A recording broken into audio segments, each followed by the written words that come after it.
It's time to get your head out of your ass and start creating a life of no regrets.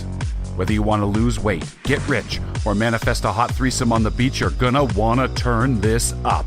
This is Goals, Grit, and some woo-woo shit with your host, best-selling author and professional butt kicker, Una Duncan. Hello, super healthy and hot listener. Yeah, I'm talking to you. Don't you look over your shoulder, see who I'm talking to? You're Molly Ringwald and 16 Candles going, who, me? And I'm Jake Ryan going, yeah, you. I mean, what would happen if you accepted that identity right now? If you're all like, duh, I'm healthy and hot, how would that change your posture right now, your mood? Or like substitute whatever identity you're working on. Maybe you know you're healthy and hot, but what you really want is to be a successful businesswoman that wears pencil skirts and high heels and doesn't look like a little kid dressed up in her mom's clothes. Or maybe you want to be a real estate mogul that provides affordable housing and also saves the old growth forest. Whatever it is you want, your goals are actually an identity that you want. And even more specifically, it's the feeling that you're going to have when you achieve and you embrace that identity. See, when people think of goals, they often picture like checking off items on a to-do list or running past the finish line at a race and the ribbons breaking across their chest. But goals aren't really about doing. They're about becoming the better version of you. See, it doesn't matter what your goal is. Your goal could be weight loss. It could be making $1 million. It could be winning an award, fixing up your house, whatever. It's not about actually having that thing. You are attracted to that thing because you recognize that achieving that thing would be something that the better version of you would do. And it's that recognition of your potential and that self-evolution that feels so good. And feeling good is the whole point. And I really mean that. The whole point of achieving any of your goals is just to feel good, to be happier. Like, picture this. If someone was to come up to you right now and hand you a suitcase with $30 million, and also in that suitcase, there's like a 26-inch waist and a hot lover and a Nobel Peace Prize. But the only caveat is that also in that case is guaranteed fucking misery for the rest of your life. I think that would be a hard pass from all of us. Feeling good is the point. And the only way to accomplish that ultimate goal of feeling good is to practice feeling good at every step of the journey, every step of the evolution. Otherwise, you could get to your goal, and if the only emotion that you've ever practiced is stress and striving and beating yourself up, you won't be able to access those good feelings at the end of the rainbow. It would be like trying to use a muscle that has completely atrophied from lack of use. You could get to the end of the rainbow, and instead of a pot of gold, it's like a pot of fucking stress and striving because that's all you've ever practiced. When you think about your goal and how it will feel to become that person, you need to practice that feeling right now. But here's where people get confused. Okay, so if happiness and feeling good are the whole point, what role does grit play? Like, how do I know when it's time to execute my grit and persevere through something really hard and uncomfortable in order to grow and evolve? And when should I practice feeling good and self-acceptance? Good question, right? So today I want to talk about good grit and bad grit. In psychology, this is really similar to the concepts of distress and eustress. Eustress spelled E-U stress. So eustress is the good stress, the like whatever doesn't kill you makes you stronger kind of stress. It's, for example, it's the stress on your body of doing a really wicked hard workout and then allowing adequate recovery time so that the next time you hit that workout, you're even stronger. And by the way, that is called the super compensation cycle. And yes, dude, that can happen in one workout, provided you exercise at an appropriate intensity and you also recover. I talk all about that in episode 11, Embrace the Suck, if you want to check that out. Okay. Distress is the bad kind of stress. This is the kind of stress that like wears you down day after day until you feel like a shattered shell of a human and you are clinging to some small pleasure like a nightly glass of wine, like it's a fucking life raft in a sea of never-ending to-dos. We humans tend to think in terms of polarity. So some of us, they're like, ooh, stress is bad. I don't want to be stressed. Or sometimes we're conditioned with the opposite thinking, like no pain, no gain. So it's funny because I've noticed this polarity in my Masters of Fitness Awesomeness program. I noticed that there tends to be two archetypes in my clients. There's tigers and there's turtles. So turtles tend to avoid stress. They don't want to be pushed. They want things to stay comfortable. And their progress tends to be slow and steady. They move forward as they feel safe. These are the people that will watch the workout video in advance to make sure that it's something that they can do and that they have all the equipment and it's okay, I got it. I can do this. Tigers tend to be no pain, no gain. It's almost like they're addicted to the adrenaline rush of the high intensity situations. They're the ones that are always I always take the hardcore options in the videos, even if they haven't slept the night before. They'll grab a recipe and they'll start making it without even reading the whole thing first, because then they realize halfway through they don't have the ingredients. Okay. Tigers throw themselves into challenges and they look super successful until they burn out or they rebel, and then they start the cycle all over again. So tiger progress tends to be lurching 2 steps forward and then 1 step back.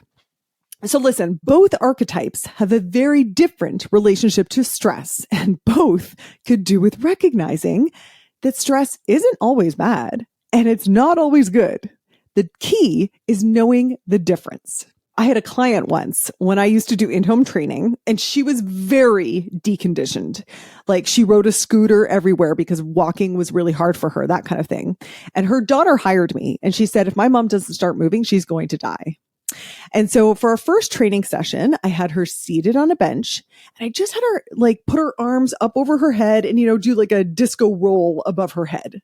And almost immediately she was like, oh, it hurts. And I was like, oh, it hurts. And I'm looking at her shoulders and I'm looking at her face, and I don't think she's injured. But then I realized, oh, she just hates moving her body. That feeling of heat building up in her muscles, she calls that pain. And this can be so freaky for new trainers because, for example, the client's doing a plank endurance test and they're like, oh, it hurts. Did they throw out their back, or are they just really working their core? Good stress, bad stress.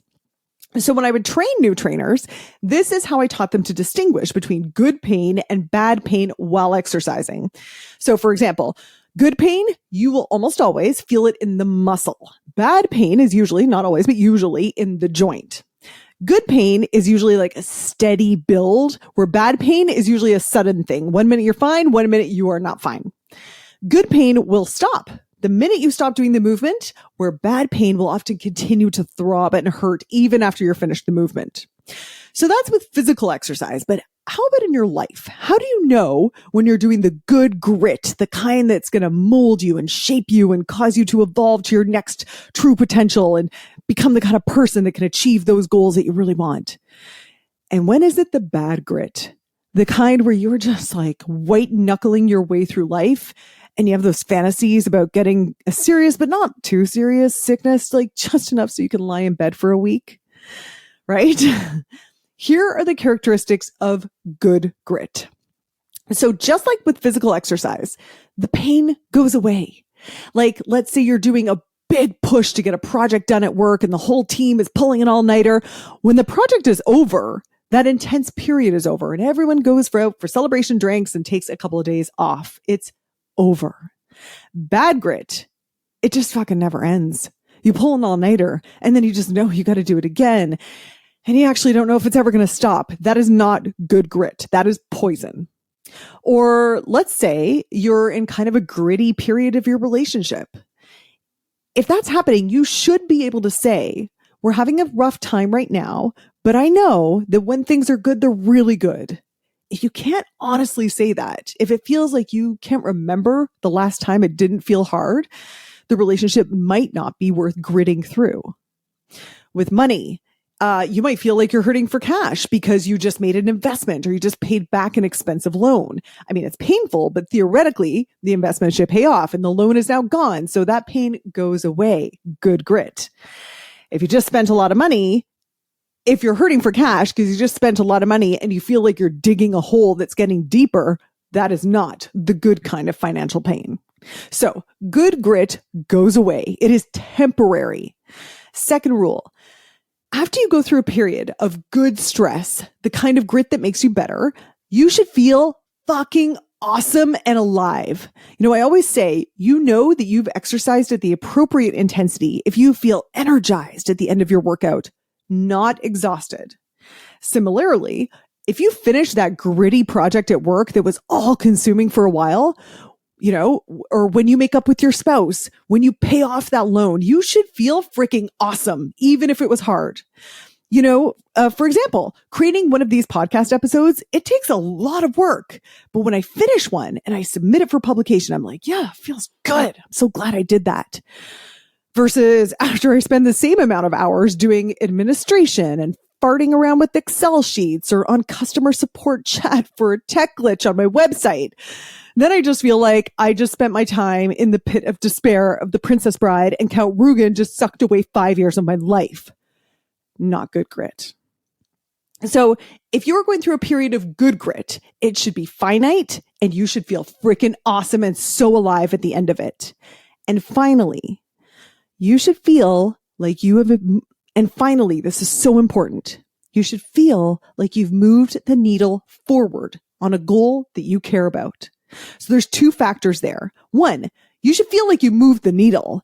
If you feel like you just had another circular conversation with your spouse, or an endless meeting where fuck all got accomplished, or like you just checked off a box by doing your workout, but you're not seeing any results.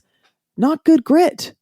Good grit moves stuff forward. It accomplishes something. And also, this is such an important distinction. You should feel like you've moved the needle forward towards the specific goal that you actually care about. So for example, let's say you freaking hate running. Every run feels like hell to you and you're just counting down the moments until it's done. Continuing to run is moving the needle towards you being a good runner. And if that's the goal, then great, you got to keep running. But if your goal is to get in shape, there are a million ways to do that. Or let's say you're gritting your way through a really bad patch in your relationship. The outcome of gritting your way through that is a better relationship with this person. And if you want that, then that is necessary and good grit. But if you just want to be partnered, or if you just don't want to be alone, it's not good grit. Or let's say you're gritting your teeth through really long days at work as a lawyer. The outcome of that is that one day, maybe you'll make partner at this firm. If that is the outcome that you want, then you've got to get to work. But if the outcome that you want is financial security or social status, oh my God, there's probably better ways. So good grit, just to review, the kind that makes you stronger, the kind that will force you to evolve, the good stress is finite. There's a moment and it will be over. It feels freaking awesome when you're done. And it moves the needle towards your specific goal that you actually care about. Bad grit, the bad kind of stress, it never goes away. It makes you feel de-energized and it makes you feel freaking dead inside. And you have that feeling of nothing ever happening. There's no needle being moved forward. And it's not even the grit that is necessary for your specific goals. So this is on my mind right now because I'm having this weird experience of having an Instagram post go like a little bit viral. I mean, viral for me, it's been shared like 1,000 times. And it's so weird because it's not a post that I thought was particularly genius or anything, which is totally how it goes sometimes. Like I'll publish something and I'm like, here you go, world, get a load of this. And it's like crickets. No one gives a fuck. And I'll post something like, ever notice the sky's blue? And everyone's like, oh my God, this. So my post that everyone's loving right now is a really simple tweet post that says, your job isn't to bully yourself into workouts that you hate. Your job is to find movement that you love and then do it consistently. And I'm a little surprised that this seems like a big fucking aha to people. I didn't realize how many people still think that their job is to bully themselves into doing stuff that they don't want to do. They think that is grit. That is not grit. That is fucking bullshit. Bullying yourself does not fit into any of the criteria of good stress. It's not finite. It is never ending. If you have a habit of beating yourself up about not doing your workouts, for example, you probably won't do your workouts because you've already decided that you hate them. And B, when you do your workout, you're just going to spend the whole time beating yourself up for not being as strong or as fast as you think you should be. And does any of that bullying make you feel energized and awesome? No, it doesn't. It makes you feel like shit and depleted. So is it moving the needle forward? Is it making you more likely to work out? No. And is it moving the needle forward towards you actually feeling good, which is the ultimate goal? Absolutely not. Bullying yourself to connect with someone isn't going to work. Bullying yourself to eat salads that you don't like is not going to work. Bullying yourself to work harder just won't work. Bullying yourself to do stuff you don't want to do is not grit, and it is not smart. As I said in the tweet, your job is to find movement that you love and then do it consistently. Finding movement that you love. Okay, so this takes some effort and some experimentation to figure out whether you like synchronized swimming or wrestling or acro yoga or whatever. Or it could be making the effort to find a way to love the movement that you're currently doing by adding music or friends or making it more intense or less intense, depending on whether you're a tiger or a turtle, or gamifying it or whatever turns you on, and figuring out what turns you on and how to make your habit fun so that you love it. That is real grit, because it's a work that no one else can do for you. You've got to do it yourself. And then you have to do it consistently. You got to do it when you think you don't have the time. You got to do it when you're freaking grumpy. You got to do it when it's totally inconvenient. You do it when you're not seeing results yet, but you know that you will. And the grit required there is not bullying yourself or forcing yourself. The grit is in watching your brain come up with all these fabulous excuses about why you don't have to do your habit today, and then recognizing those thoughts as BS and doing it anyway. The grit is having the self-compassion to know that you are not going to do it perfectly and do it anyway. The grit is knowing that when you're grumpy, working out is an act of self-care. It's not another duty that you need to perform and bully yourself to do. The grit to figure out what it takes for you to feel rewarded when you are not seeing obvious results yet, and then feeling that without needing external validation from a scale or a trainer or anything, that is good grit. That is the kind that will make you feel freaking amazing. And it definitely moves the needle towards your goal of having that identity that is earned by the kind of person who actually does these hard things, that actually likes doing these things.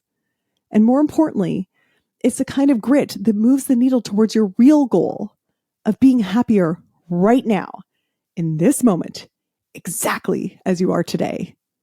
Yeah, you. Hey dude, thanks for listening. If you like this episode, make sure you're subscribed so you can get the next one. And by the way, if you rate and review this podcast, it really helps me get found by other people who need some goals, grit, and some woo-woo shit. And be sure to connect and DM me at Una Duncan on Instagram and let me know what you thought of the episode. Chat soon.